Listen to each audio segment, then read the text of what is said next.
The hum of the city was a constant, buzzing reminder of Xu Yuqing's own frantic thoughts. Seated at a small, wobbly table outside a bustling airport cafe, she stared into her lukewarm tea, the faces of passers-by blurring into a meaningless collage of features. That was her curse.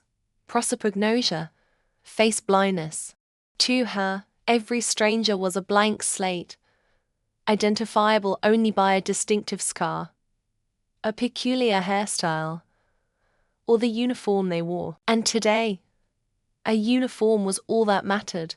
Her mother's voice, sharp and laced with theatrical desperation, still echoed in her ears from their morning call. You, this is your last chance. He's a security captain at the airport stable, responsible. He'll be in his uniform. You find him, you charm him, and you lock him down. If you come home single again, I swear I'll plow over your precious vegetable garden and build a mahjong parlor. A bitter smile touched Yu's lips. Her garden was the only place she felt truly herself. A world of vibrant, recognizable life that never judged her inability to recognize a human face. Was she so desperate that she would marry a complete stranger just to save her tomatoes? A knot of frustration tightened in her stomach. Maybe she was. A sudden shriek of high-pitched laughter cut through her thoughts. Two small children, a boy and a girl no older than 5, darted from the cafe entrance straight into the path of a speeding delivery scooter. They were a flash of matching denim overalls, their faces bright with innocent glee. Fan, you are. A man's deep voice called out. Laced with panic, instinct took over. Yu launched from her chair, her bag clattering to the pavement. Into long strides, she reached the children, scooping them into her arms and stumbling back just as the scooter swerved violently, its tires screeching against the asphalt. She landed hard on the pavement, shielding the two small bodies with her own. Her elbow scraped, a sharp sting of pain, but the children were safe, their startled cries muffled against her shoulder. Are you all right? The same deep voice, now close and breathless, washed over her.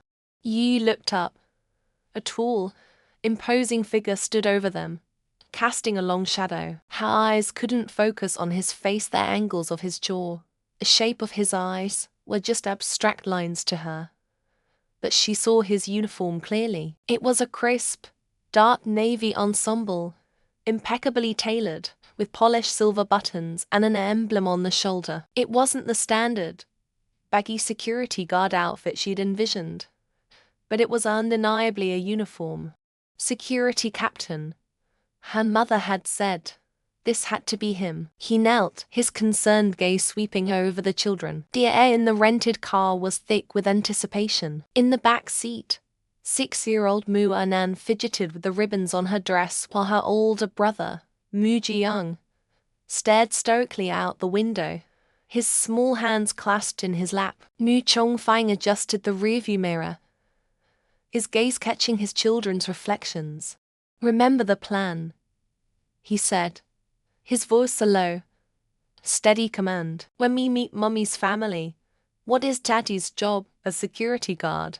Anan chirped, her voice a bellow of practiced enthusiasm. Jiyoung added, with the solemnity of a secret agent, a very brave airport security guard. Good. Chongfang's lips curved into a rare, gentle smile. The lie felt like a stone in his gut, but it was a necessary shield. For now, he needed Yu to see him not as the CEO of a multinational corporation, but as a man she could trust on her own terms, a man who needed her as much as she might need him. He parked the car at the edge of the village, where the paved road surrendered to a gravel path. Waiting by the weathered stone gate was Xu Yuqing.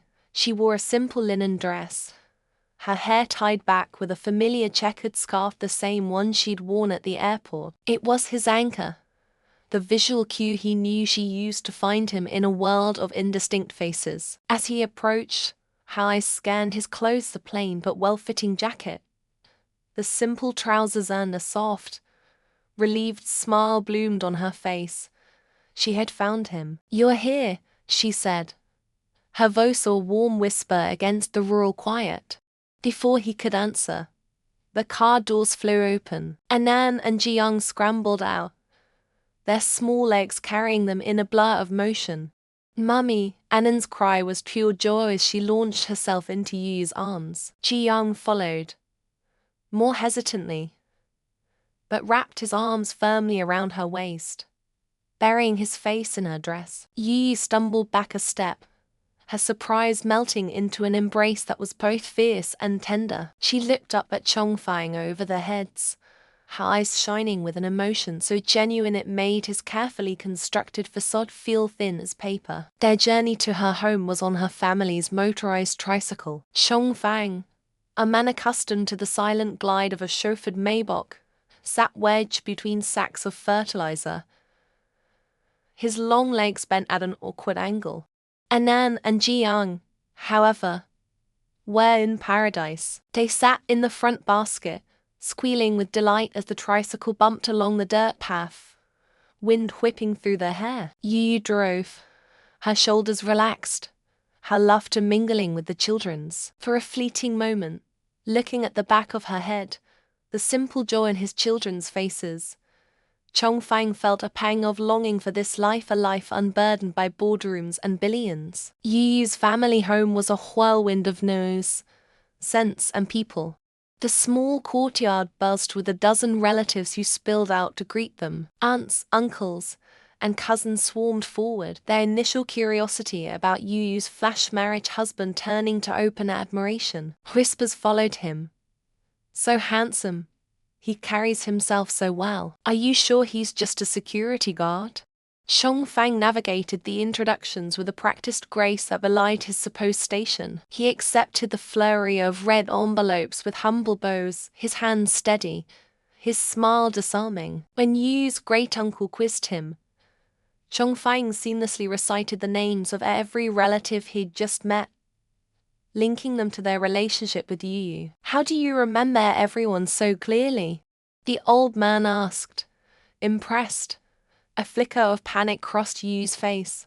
She knew how terrible she was with names and faces. Chongfang simply smiled. "I once trained to be a pilot," he said, a half-truth that was smoother than a lie. "They drill memory techniques into you. It never leaves." The explanation was accepted with nods of approval, and Yu looked at him with a new layer of respect.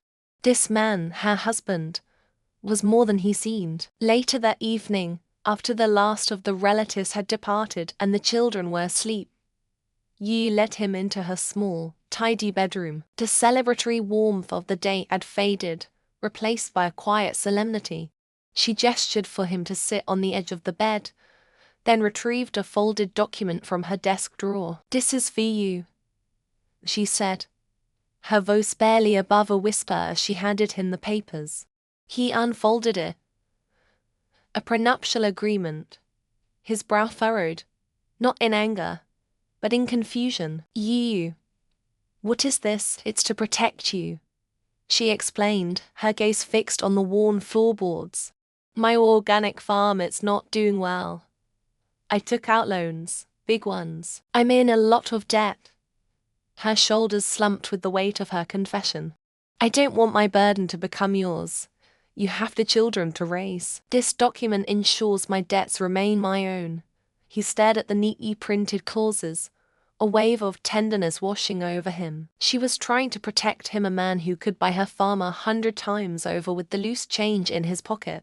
He reached out, his fingers gently closing over hers on the crisp paper. "I told you at the Civil Affairs Bureau," he said, his voice soft but firm. "From that moment on, we are husband and wife. Your problems are my problems." Her head snapped up, her eyes wide with disbelief. "You don't understand. A security guard's salary is not enough.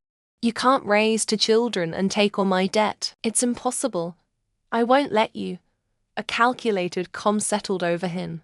He saw his opening a way to secure their future, to give this fragile marriage a fighting chance. "All right," he said, his thumb stroking the back of her hand. "I will sign it, on one condition." She looked at him, wary. We add a clause, he continued, his gaze intense. For 1 year. Neither of us can file for divorce.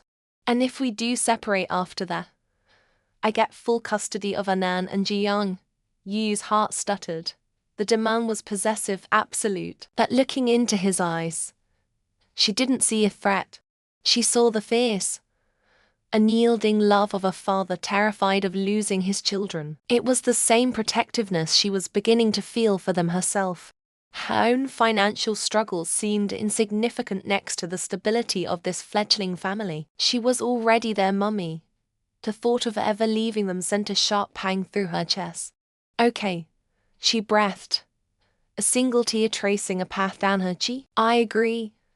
She signed her name, her hand guided by a heart that had already made its choice. Later, as they prepared for bed, an awkward tension filled the small room. There was only one bed. Chong Fang, ever the gentleman, picked up a spare pillow. I'll sleep on the sofa in the living room. Yu watched him, his tall frame seeming to fill the entire doorway. He was her husband. This was their wedding night. Yet he offered her space, respect, and the gentleness she had never known. No, she said, her voice small but clear. Don't, he paused, turning back. The bed is big enough, she said, pulling back the quilt on the other side. You can stay.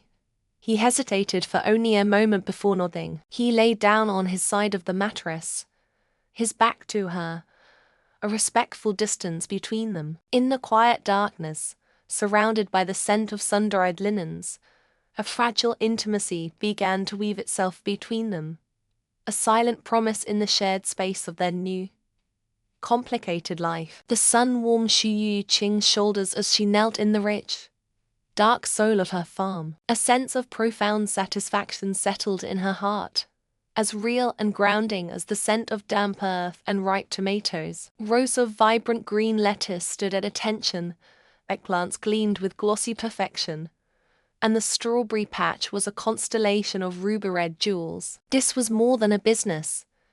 It was her sanctuary, her proof that she could build something beautiful from nothing. Her phone buzzed in her pocket, and she answered with a smile in her voice, wiping a smudge of dirt from her cheek. Green Haven Farm, Yu speaking. The smile dissolved. The voice on the other end was clipped, professional, and utterly devastating. The Crown Orchard grocer, her largest beer, was cancelling their entire seasonal order, effective immediately. A change in procurement strategy, the man said, his apology as hollow as a drum. As she hung up, another call came in, then another. One by one, her buyers were pulling out, citing vague, flimsy excuses. A cold knot of dread tightened in her stomach. This wasn't a coincidence. This was an attack. Her hands trembled as she dialed her friend. Xiao Jian. They're all cancelling. Yu's voice was thin, strained with disbelief. Every last one. It's like someone flipped a switch. The produce is perfect. The harvest is ready. It feels like sabotage. Sabotage. Yu. Who would do that to you? Xiao Jian's concern was a small comfort in the rising tide of panic. I don't know, she whispered, her gaze sweeping over the rows of vegetables that were now effectively worthless. But someone wants me to fail. Miles away, in a skyscraper that pierced the clouds, Shenja swirled a glass of expensive red wine, a predatory smile playing on her lips. Her office, a testament to minimalist wealth with its chrome, glass, and panoramic city views, was the perfect backdrop for her victory. The reports are confirmed, her assistant said, standing rigidly before the vast desk. Green Haven Farm has lost every major distribution contract. Shenja took a delicate sip. Excellent. Reputations, like organic vegetables, bruised so easily. A few whispers to the right procurement managers about unreliable sourcing and potential quality control issues is all it takes. She stared out at the sprawling city, a kingdom she intended to help rule, Xu Yuching and her pathetic little dirt patch were a loose end, an insignificant, yet irritating, complication. Her assistant remained silent, understanding this was more than business. Mu Chongfang is the heir to the Mu Group. His wife should be a woman of stature, of influence, not some dirt-stained country girl who stumbled into his life. The position of Mrs. Mu is not something you win by accident.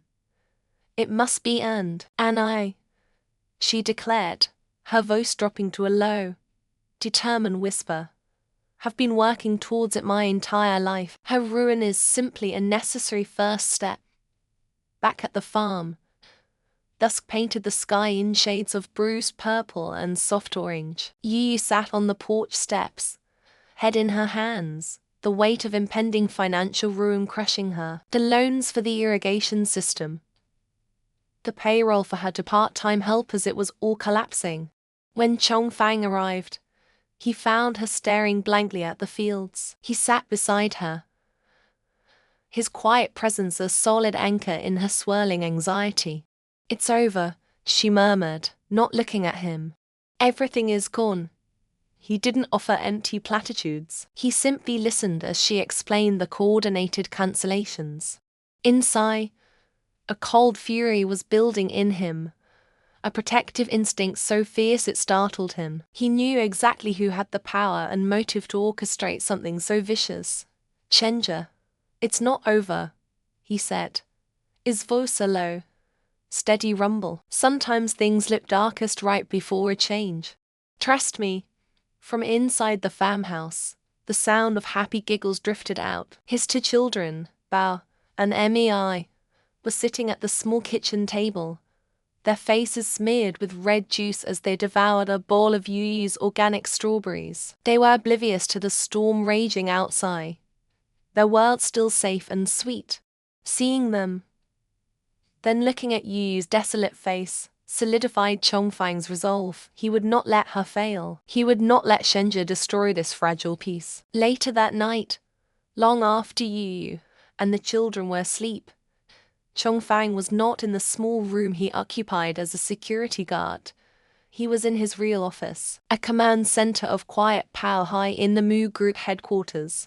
The city lights glittered below like a fallen galaxy. I need you to arrange a corporate purchase, he said into his phone, his voice stripped of all pretense, carrying the full weight of his authority as CEO. The entire harvest from a farm called Green Haven, rooted through our employee wellness and catering division. I want it done under the name VP Mu. On the other end of the line, his younger brother, Mu Jiangwo, the actual VP Mu of that division, sputtered. Brother, what is this about? A whole harvest? We just finalized our vendor contracts for the quarter. And why do I have to be the frontman? Are you still playing humble security guard with that woman? Just do it, Jiangwo, Chongfang commanded, his tone leaving no room for argument. Consider it a personal favor. I'll wire the funds from my private account. Make it seamless. I want her to think it's a stroke of luck. The next morning, as Yu was numbly calculating her losses, a sleek black car, completely out of place on the dusty farm road, pulled up to her gate. A woman in a sharp business suit stepped out, holding a tablet. Xu Yuching, she asked. I'm from the Mu Group. My superior, VP Mu, was connected to you through a mutual acquaintance. Xiao Jan, we heard you might have some surplus produce. We're interested in purchasing your entire current harvest. Yu's knees felt weak. She stared at the woman, then at the endless rows of vegetables, her mind struggling to process the words. The entire harvest, Mu Group. She immediately called Xiao Jan, her voice thick with unshed tears of relief. Jan, you're a miracle worker. Mu Group. How did you even manage that? Xiao Jan was as bewildered as she was, but played along, sensing it was for the best. I have my connections. I'm just so happy it worked out. Hanging up, Yu swept Bao and Mei into a massive hug, burying her face in their hair. You two, You're my good luck charms. She laughed, completely unaware that their father, the man she believed fixed airport scanners, had just moved mountains for her.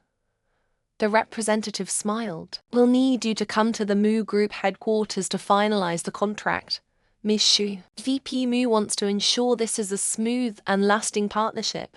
In his office, Chongfang received the update from his assistant. The contract is being drawn up. Ms. Shu is on her way to the headquarters now. The instruction for the complete purchase was followed to the letter.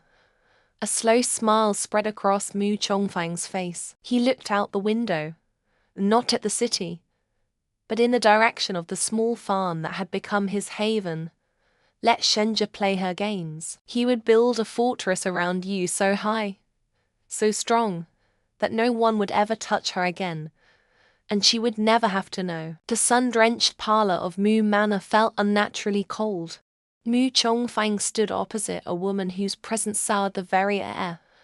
A ghost from a past he had painstakingly buried. Xingyang landed on a velvet chaise, one leg elegantly crossed over the other, her impeccably tailored cream suit a stark declaration of her return. She stirred her tea with a delicate clink of silver against porcelain, a sound that grated on his nerves like screeching metal. The children need their mother, she said, her voice smooth as silk but laced with venom. And you, Chongfang, need a wife who can elevate your status, not tarnish it. She placed a sleek portfolio on the mahogany table between them. My latest agricultural research breakthroughs. Consider it a dowry. Marry me. Chongfang's jaw tightened, a muscle pulsing in his cheek. The proposal was so audacious, so transactional. It almost defied belief. He remembered a time when her ambition had been alluring. Now, it was simply repulsive. You are not their mother, he stated, his voice like chips of ice. A mother doesn't lock her 5-year-old daughter in a dark closet for accidentally spilling juice on her designer shoes. A mother doesn't tell her 7-year-old son he is a burden for wanting a bedtime story. The memories, sharp and painful, fueled the frigid stillness that had settled over the room. He had scrubbed those moments from the children's lives, built a fortress of love and stability around them. A fortress that now had you at its heart. Xinyang's smile didn't falter, it hardened. Details. Children are resilient. Besides, my name is on the DNA tests, remember? Her eyes narrowed, a predatory glint appearing in their depths. Or have you forgotten the details of that night? The one way you ensured I wouldn't remember a thing. Just that you needed an heir. I wonder what your precious new wife would think of that, the accusation. Her twisted version of a night he barely recalled himself, hung in the air. He took a step forward, his polished CEO demeanor dissolving into something far more primal and dangerous. You will stay away from Annan and Zuri, he warned, his voice a low, lethal whisper. You will stay away from Shu Yu. If you so much as breathe in their direction, I will make you disappear. Not just from this city, but from this world. Test me. The conviction in his voice was absolute. For a moment, a flicker of genuine fear crossed Xinyang's face before she masked it with a dismissive scarf, rising gracefully. We'll see, Chongfang. You can't hide them forever. As she swept out, his grandmother entered from the adjoining library, her face etched with worrying. She hadn't heard the words, but she had felt the chilling confrontation. That woman is a viper, she said softly, but I worry more about the secrets you keep from Yu. A lie, no matter how well-intentioned, is a fragile foundation for a home. It will crack, my boy, and I fear you will lose everything when it does. Miles away, Xu Yiqing felt a nervous tremor in her hands as she stood in the soaring atrium of the Mu Group headquarters. The lobby was a universe away from her organic farm, more gleaming marble, glass walls, and the quiet, intimidating hum of immense wealth. Dressed in simple jeans and a hand-knit sweater, she felt like a wildflower transplanted into a sterile greenhouse. Wah! Xiao Zhen whispered beside her, eyes wide as she took in the corporate splendor. This place is incredible. Are you sure we're in the right spot? The CEO of this company is supposed to be a ruthless legend. The contract is with their new agricultural subsidiary, Yu reminded her, clutching her worn canvas tote bag. We just have to sign. It'll be fine. They were instructed to wait by the main elevator bank. As they stood there, a soft, near-silent chime sounded from a set of brushed gold doors to their right, marked with a discreet, stylized M insignia. The doors slid open, and out stepped Mu Chongfang. Xiao Zhen gasped, her hand flying to her mouth. Yu's heart gave a familiar lurch of recognition. It was him, the broad shoulders, the confident posture, the way he held his head. But the context was jarringly wrong. This wasn't the modest security guard she knew. He was emerging from an elevator that radiated exclusivity and power, dressed in a suit so finely tailored it seemed woven from shadow and steel. A flicker of confusion, a dissonance she couldn't quite place, rippled through her. He saw them immediately, his expression momentarily freezing before melting into a familiar, warm smile directed solely at her. He strode over, his polished leather shoes making no sound on the marble floor. There you are, he said, his voice a calm anchor in her sea of confusion. I was waiting downstairs, but you were taking a while. I got worried and came up to check. You came up? Xiao Zhen stammered, pointing a trembling finger at the gold elevator. But that's the chairman's private elevator. How did you? Chongfang gave a self-deprecating shrug, a gesture perfectly calibrated to his assumed role. Security has its perks. I know a few codes. I didn't want you getting lost.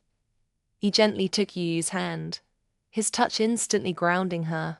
Yu's confusion subsided, replaced by the simple, profound trust she had in him. Her world, simplified by her condition, revolved around patterns, voices, and the feel of a hand in hers.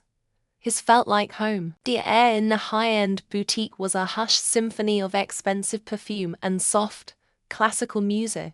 It was a world Yu Qing had only ever seen through reinforced glass windows. Beside her, Anan and Ruri's eyes were wide with a childlike wonder that mirrored her own, though hers was laced with a thick thread of anxiety. Dad, you really won this voucher? Ruri asked, tugging on Mu Chongfang's sleeve. A shopping spree at Mu's mall. Chongfang ruffled his son's hair, his face a mask of casual luck. My security company has a raffle every quarter. Someone has to win. The explanation was plausible enough, but Yu's gaze kept snagging on the price tags discreetly tucked into silk blouses and cashmere sweaters. The numbers were astronomical, each one a sharp reminder of his modest salary. She instinctively steered the children toward a simpler rack near the entrance. These are nice and practical. Maybe a new jacket for you. Chongfang. He gently took her hand, his calloused thumb stroking her knuckles. This isn't for me, Yu. It's for you, for the reunion. His eyes guided her toward the boutique centerpiece, a mannequin draped in a gown the color of a twilight sky. It was elegant and understated, with a flowing silhouette and a neckline that hinted at collarbones without revealing too much. It was a dress that didn't shout, it whispered. I couldn't, she stammered, the price tag burning in her peripheral vision. It was more than she had made in the last 6 months combined. It's too much. Just try it on, he urged, his voice a low, steady current against the tide of her doubt. A sales associate, clearly briefed, appeared with the dress in Yu's size. Before she could protest further, Chongfang picked up a delicate necklace from a nearby display, its stones catching the light like trap stars. And this, it's a beautiful replica, isn't it? It will complete the look. A replica. The word was a small, comforting lie that allowed her to breathe. She took the dress and the cool weight of the necklace and disappeared into the fitting room. When she emerged minutes later, the boutique fell silent, The woman in the mirror was a stranger. The dress skimmed her figure, the deep blue fabric making her skin look like porcelain. The necklace rested in the hollow of her throat, a constellation of quiet fire. Her face was the same. Of course, the same features. She could never quite commit to memory, but her posture had changed. She stood taller. Her reflection held a confidence she had never possessed. "Wow," Annan breathed. "Mommy, you look like a princess." Chongfang's expression was unreadable, but his eyes held an intensity that made her heart skip. He saw not just the dress, but the woman in it. He saw the potential that had been buried under years of hardship and self-doubt. He stepped forward, adjusting the necklace slightly. His fingers brushed her skin, sending a jolt of warmth through her. "Beautiful," he murmured. "For her is only." The word settled in her soul, taking root. Later, after they had paid with the voucher and were walking through the mall, Yu felt a surge of reciprocal warmth. Her first payment from the Moo Group contract had cleared. It felt like a fortune. She stopped and pulled Chongfang aside while the kids were mesmerized by a toy display. "What is it?" he asked, a smile playing on his lips. Without a word, she took out her wallet and counted out a thick stack of bills. "Here," she said, pressing the 3,000 yuan into his hand. "For you." "Pocket money." He looked down at the cash, then back at her, a genuinely surprised and amused expression on his face. He, the man who could buy this entire mall, was being handed pocket money by his wife who thought he was a security guard. It was the most endearing gesture he had ever received. He closed his hand over the money, a wry smile touching his lips.